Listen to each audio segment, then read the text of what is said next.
Brought to you by Nova शुद्ध घी। जब जब खाए दिल खुश हो जाए सदियों का नोवा शुद्ध देसी घी, सपना स्वस्थ भारत का। I love घी। वापिस लिया तो दीपेंद्र जी आए थे, तो कहने लगे अंकल बहुत सारा कुछ ठीक चल रहा था, लास्ट में थोड़ा आपका झुकाव शैलजा जी तरफ ज़्यादा हो गया। मेरे क्राइम हो गया, मैंने अपराध कर दिया, राजनीतिक अपराध कर दिया, किस वजह से मेरी टिकट काट दोगे। दौरान 2 हेलीकॉप्टर चलते थे एक घर से ही, और किसी को प्रचार में शामिल नहीं किया गया। हाँ, इनेलो में है, आप कब ज्वाइन कर रहे हैं? और संपत सिंह हरियाणा के जाने माने नेता, आपको बताना चाहूंगा कि जो 6 बार विधायक रहे, 2 बार मंत्री रहे, 1 बार प्रतिपक्ष नेता रहे, तो ऐसे में इन्होंने अब कांग्रेस पार्टी से अलविदा कर दिया है, अपना लेटर कांग्रेस पार्टी के राष्ट्रीय अध्यक्ष को भेज दिया। तो ऐसे में संपत सिंह जी हमारे साथ हैं। संपत सिंह जी, कांग्रेस पार्टी को आपने अपना लेटर भेज दिया है, कांग्रेस पार्टी छोड़ दी है, क्या मुख्य कारण है? देखिए, वैसे तो मैंने अपने लेटर में सारी बातें जो है ना डिटेल से बताई है, ताकि पार्टी हाईकमांड को, कई बार लोग क्या कहते हैं कि एक लाइन का भेज देते हैं, मैंने ये भी नहीं, मैंने उनको सारी स्टडी किया है। जो कांग्रेस पार्टी गतिविधियां रही है 2005 के बाद मैं देखता रहा हूँ, और 9 से तो मैं साथ काम करता रहा हूँ। उन गतिविधियों से मुझे ये लगता है कि कांग्रेस पार्टी का सर्वाइवल बहुत अब मुश्किल हो रहा है। अगर कांग्रेस पार्टी अभी भी नहीं संभलती है, मैं तो अभी भी कहता हूँ भगवान उनको अभी भी सद्बुद्धि दे। 2009 में जो है मेरे इमोशनल डिफरेंसेस आए थे, कोई नीतिगत नहीं थे लोकदल से घर को, उसकी वजह से मैं कांग्रेस पार्टी में आ गया। तो आने के बाद मैंने जो कुछ देखा कांग्रेस पार्टी में, मैं ये नहीं कहता अकेला जो मेरे साथ बीतता था, मैं दूसरों के साथ बीतता भी देख रहा था, कार्यशैली भी कांग्रेस पार्टी की देख रहा था। जैसे मेरे साथ हुआ, मुझे कहा गया था आपको फतेहाबाद से लड़ाएंगे, क्योंकि मैं वहीं से एमएलए बना था 5 बार, फतेहाबाद भट्टू से। तो लेकिन नलवा लड़ा दिया, कोई बात नहीं, मैं नलवा की जनता का भी एहसान बंद हूँ कि इन्होंने जो है ना, चौबे भजनलाल जी की धर्मपत्नी सामने होते हुए, जिनके इलाके से मैं चुनाव लड़ रहा था, और उन लोगों ने मुझे 11,000 वोटों से जिताया, इनका एहसान मैं नहीं भूल सकता। एक एमएलए के रूप में मेरे से जितनी सेवा हो सकती थी, मैंने इस इलाके की सेवा की थी, और आज लोग इस बात को लोग याद भी करते हैं। लेकिन पार्टी की तरफ से मुझे कोई अहमियत नहीं दी गई, ना मुझे कहीं सरकार में और ना ही मुझे पार्टी में कोई पद दिया गया था। मुझे नलवा तक सीमित कर दिया था। जब मैं आया तो उसके साथ साथ जो है ना, नलवा हल्का आ गया कांग्रेस को, बरवाड़ा हल्का आ गया, उपलाना हल्का आ गया, और फतेहाबाद में लोग निराश हो गए थे, इसलिए उन्होंने इंडिपेंडेंट को जिता दिया, और वो इंडिपेंडेंट प्रहलाद सिंह जी वो भी कांग्रेस में सपोर्ट में आ गए थे। ये 4 एमएलए का तो सीधा ही मेरा योगदान है, चलो ज़्यादा और ना मानो आप, कहीं 10%, कहीं 5%, तो ये तो हो ही गया। उसके बावजूद अहमियत ना देना, तो उसका रिजल्ट देख लिया। 2014 में मैं भी हार गया, जीता कौन? लोकदल। क्योंकि जो लोकदल के लोग छोड़ के कांग्रेस में आए थे, वो बाद में रिएक्ट कर गए, और वो रिएक्ट करके जो है ना कि इनको अहमियत तो दी नहीं गई, क्या करेंगे हम क्या। वो लोकदल, नलवा भी लोकदल को चली गई, बरवाड़ा भी चली गई, उपलाना भी लोकदल को गई, और फतेहाबाद भी लोकदल को गई। देखो ना, एक सिस्टम देखो, 4 सीटें गई, और पार्लियामेंट की सीट भी लोकदल को चली गई थी। तो उनको लेसन मिल जाना चाहिए था वहाँ, कि भाई कुछ न कुछ तो थोड़ी बहुत तो संपत सिंह की अहमियत है, चलो ज़्यादा नहीं है तो कुछ तो है ना। 99% भी, मतलब 99 पैसे भी 1 रुपया जब बनता है, 1 पैसा उसके अंदर मिलाया जाता है, तो कम से कम ज़्यादा मैं, मुझे नहीं हिस्सादारी थी मेरी, तो 1 पैसा तो मैंने मिलाया था, लेकिन नहीं समझ में आई। उसके बाद क्या किया, 2016 में आया, राज्यसभा का चुनाव आया। राज्यसभा के चुनाव में एक आनंद जी वकील साहब थे, श्रीमती सोनिया गांधी जी का आशीर्वाद लेकर राज्यसभा का चुनाव उन्होंने लड़ा। 22 एमएलए लोकदल थे, उन्होंने समर्थन दिया, और कांग्रेस ने समर्थन दिया, 37 हो गए थे, और 37 से आराम से जीतना था। लेकिन उस टाइम जो है चौधरी भूपेंद्र सिंह हुड्डा जी, जो कांग्रेस के मेन नेता थे, चीफ मिनिस्टर रह चुके थे, उन्होंने सोनिया गांधी जी से परमिशन ले ली। उस टाइम मुझे नजर आ गया भी कांग्रेस पार्टी तो अब ज़्यादा दिन नहीं रह पाएगी। परमिशन ये ले ली कि मैं न्यूट्रल रहूंगा, मैं वोट नहीं डालूंगा किसी को। अरे भाई, वोट का ही तमाम मामला है सारा, राज्यसभा में वोट नहीं डालेंगे। और बाद में एक अपना आज़ाद उम्मीदवार उनके साथी थे, उनको कहकर और पेन बदलवा दिया, और पेन बदलाने की वजह से जो है ना, सारे के सारे वोट कैंसिल हो गए, और आनंद जी हार गए। तो कांग्रेस पार्टी ने वहाँ भी इलेक्शन नहीं लिया।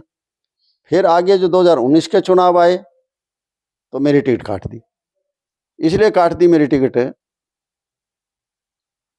मेरे समझ में नहीं आई, इसलिए मुझे पता नहीं क्या किया इन्होंने, क्या नहीं किया, लेकिन कहने का मतलब मेरा ये है कि टिकट काट दी। टिकट काटने से लोगों में निराशा स्वाभाविक है। देखो 2019 में आई थी, और सरकार कहाँ बनी आपकी? सरकार आपकी नहीं बनी 2019 में, फिर आपके मुझे अलग कर दिया। उसके टाइम मुझे स्वाभाविक है, मुझे गुस्सा आया, मैं बीजेपी ज्वाइन कर ली, और जो उसके बाद मैंने देखा ज्वाइन इसलिए करी थी, अपना प्राइम मिनिस्टर नरेंद्र मोदी जी से मेरे सीधे ताल्लुकात थे। उस मैंने गुमान में कर ली कि हाँ ठीक है, मेरे सीधे ताल्लुकात है, शायद यहाँ काम करने का मौका मिलेगा। लेकिन मुझे ये नहीं पता था कि प्राइम मिनिस्टर बन गए हैं वो मोदी जी नहीं रहे हैं। लेकिन खैर चलो जो भी था, दोनों ने, हुड्डा साहब ने भी और दीपेंद्र हुड्डा जी ने, दोनों में कोशिश की पूरी। दीपेंद्र हुड्डा ने वर्क किया मेरे बेटे के ऊपर, 6 बार उसको बुलाया गया। हुड्डा साहब ने मुझे बार बुलाया कि नहीं आप ये है वो है, चिंता ना करें, आगे पूरी अहमियत दी जाएगी, फलानी दी जाएगी। चलो हम कांग्रेस में आ गए, ताल्लुकात तो रहे ही थे। और जब कांग्रेस में आ गए, उसके बाद धीरे धीरे ऐसे करते रहे कि कांग्रेस को डुबाने का काम लग गया। वैसे तो कांग्रेस पार्टी को 2022 में 2019 में इलेक्शन ले लेना चाहिए था। 2019 में जब एमएलए तो 31 बन गए कांग्रेस पार्टी के, लेकिन तो एमपी हमारे हार गए थे 19 में, 10 के 10 हार गए थे। एमपी हार गए तो 10 को हार नहीं मानी, एक की हार मानी। और 20 में राज्यसभा का चुनाव आ गया, 31 एमएलए थे, एक एमपी आप बना सकते थे राज्यसभा का। तो उस टाइम एससी को ले लेते, बीसी को ले लेते और किसी जमात को ले लेते। इसका मतलब आपको वोट नहीं चाहिए एससी बीसी के। उनकी बजाय अपने बेटे को राज्यसभा में नॉमिनेट करा दिया वापिस। आप अपोजिशन लीडर हो, बेटा आपको जो है ना आप एमपी बना रहे हो राज्यसभा का, तो इसका मतलब फिर आप जातीय समीकरण बिगाड़ रहे हो कांग्रेस का। एक नेशनल पार्टी थी, उस पार्टी को आप एक जाति नहीं, आप एक घर तक लेकर आ रहे हो। अगर मान लो एक जाति की बात भी होती है तो कोई और लीडर को दे देते, और भी थे, रणदीप सुरजेवाला जी थे, उनको दे देते। एससी का देना था तो शैलजा जी थी, बहुत बड़ी नेता है कांग्रेस की, एससी समाज के, और आम जनरल गरीब आदमी है चाहे किसी समाज का हो, उसे जुड़ा रहता है, उनका जुड़ाव हमेशा रहा है उनका। लेकिन उसके बावजूद उनको नहीं दी गई और अपने बेटे को जिता दिया। उसके बाद 22 में फिर राज्यसभा का चुनाव आता है। तो 22 में जब राज्यसभा का चुनाव आता है तो उस टाइम जो है रणदीप सुरजेवाला जी को पहले लड़ाने की इच्छा थी, लेकिन उसको कांग्रेस पार्टी को हाईकमांड को हिम्मत नहीं हुई कि हो सकता है इनकी खिलाफत करके जो है ना उनको हरा दें, इसलिए उनको तो राजस्थान भेज दिया। और अजय माकन जी जो कांग्रेस पार्टी के बड़े नेता हैं, ट्रेजरर हैं आज भी कांग्रेस के, उनको लड़ाया कि शायद इनकी वजह से 31 से 31 वोट मिल जाएंगे, लेकिन वो भी हार गए एक वोट से। इसका मतलब इतनी बड़ी दगा हो रही, इतनी कांग्रेस पार्टी सोई रही, तो क्या अंदाजा लगाए उनसे कर कोई। फिर जब 2024 आ गया, 24 आने के बाद क्या था कि ये अहम हो गया कि लोग जो है ना बीजेपी के खिलाफ है, तुम्हारे साथ हैं, तुम्हारी वजह से साथ हैं।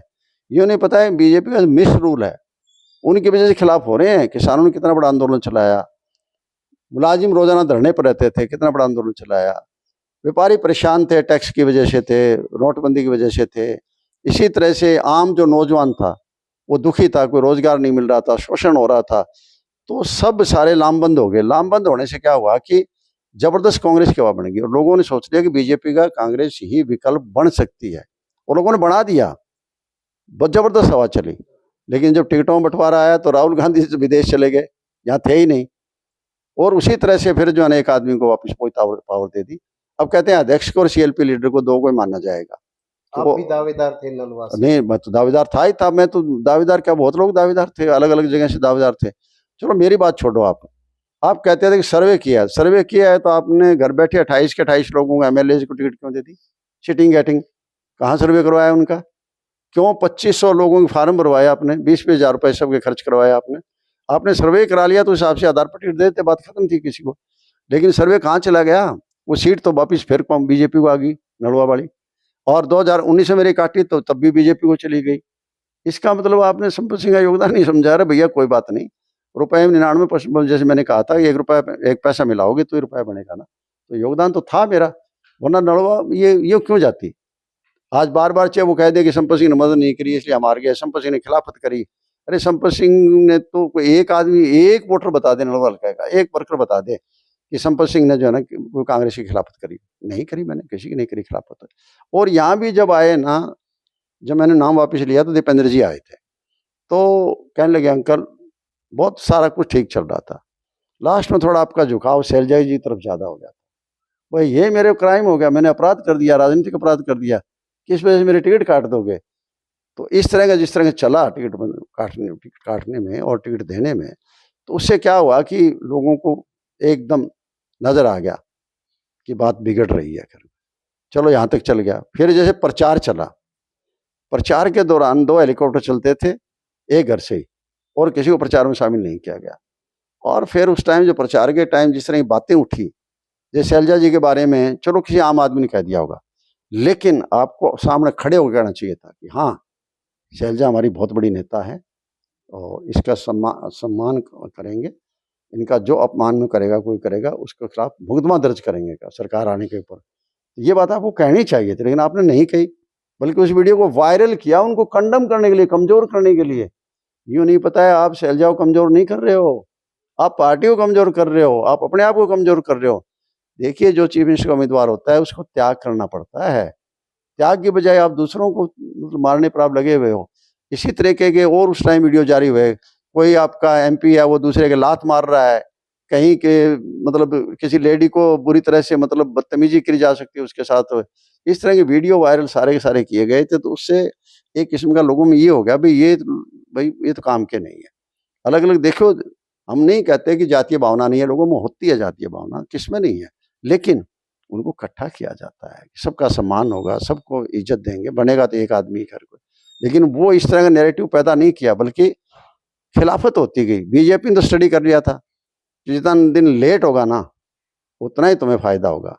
1 तारीख की बजाय 5 तारीख को चुनाव करवाए थे, और 2 दिन और लेट हो जाते तो हो सकता है 37 की बजाय 17 रह जाती। लेकिन कांग्रेस पार्टी को ये अकल नहीं आई कि तुम जा रहे हो। आम आदमी को अकल आ गई, आम आदमी को समझ में आ गई थी, सरकार नहीं बनी तो आम आदमी को हैरानी नहीं हुई थी, लेकिन निराश आम आदमी हो गया। इसलिए हो गया कि अब हमारे पास कोई नैरेटिव नहीं बचा है। पहले ये तो था कि कांग्रेस विकल्प बनेगी बीजेपी का, वो लोग बना रहे थे, कोई ये नहीं कि नेताओं की वजह से कोई कांग्रेस विकल्प बन रही थी, लेकिन लोगों का तिरस्कार जब किया गया ना, तो आज अब देख लें हम, आज हालात कितने बुरे हो रहे हैं। सर, बीच में बात कहना चाहूंगा कि अब आपकी आस्था इनेलो में है, आप कब ज्वाइन कर रहे हैं, और साथ के साथ एक नलवा क्षेत्र भी है और एक फतेहाबाद क्षेत्र है, क्या आपने आगे भविष्य की रूपरेखा तैयार?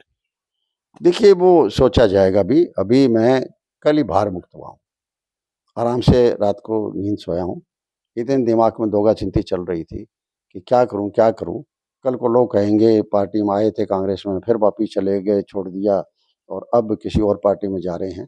ये दिमाग में आई बातें। फिर मैंने कहा कई बातें ऐसी होती है जो करनी पड़ती है, आपको मजबूरी में करनी। हाँ, कार्य करती की मैंने। एक दिन सारे दिन मीटिंग चली थी, सवेरों लेकर दोपहर को 2:30-3 बजे तक मैंने बुलाए थे सारे लोग भी। अब इस हालात में क्या किया जाए, तो सबने ये कहा कि जी यहाँ रह के राजनीति अब नहीं की जा सकती, हमारे बस की बात नहीं है।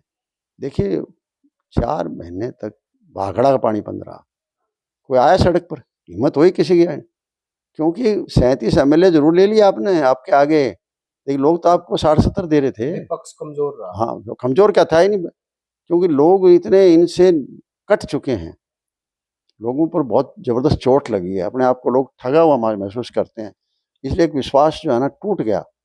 और ये कारण आज कांग्रेस एक स्टेट में धीरे धीरे करते करते कांग्रेस खत्म होती जा रही है। तो ये तो एक किस्म की वो नरेंद्र मोदी जी कहते थे वही बात हो जाएगी कि कभी तो ये हालात हो जाएंगे, एक थी कांग्रेस, यही रहा तो। लेकिन बहुत अनफॉर्चुनेट होगा, क्योंकि विकल्प नहीं, देश के अंदर और कोई विकल्प नहीं था। लेकिन अब धीरे धीरे मुझे लगता है कि कांग्रेस का तो एक किस्म का कोई ध्यान ही नहीं है, लीडरशिप का नहीं है। कर आप बिहार में चुनाव हो रहे तो आप बाहर जा रहे हो, विदेश जा रहे हो, आखिरी दिन आप आ रहे हो जिस दिन पर्चे भरे जा रहे हैं, तो कोई बात थोड़ी बनती है। खैर कोई तो ये थे पूर्व मंत्री संपत सिंह, इनका साफ तौर से कहना था कि कांग्रेस का ग्राफ लगातार घटता जा रहा है, और खासकर इन्होंने जो कांग्रेस छोड़ी, क्योंकि कांग्रेस पार्टी में इनकी काफी अनदेखी की गई है, और अभी विचार विमर्श करके आगे नया फैसला लेंगे। प्रवीण कुमार, हिसार।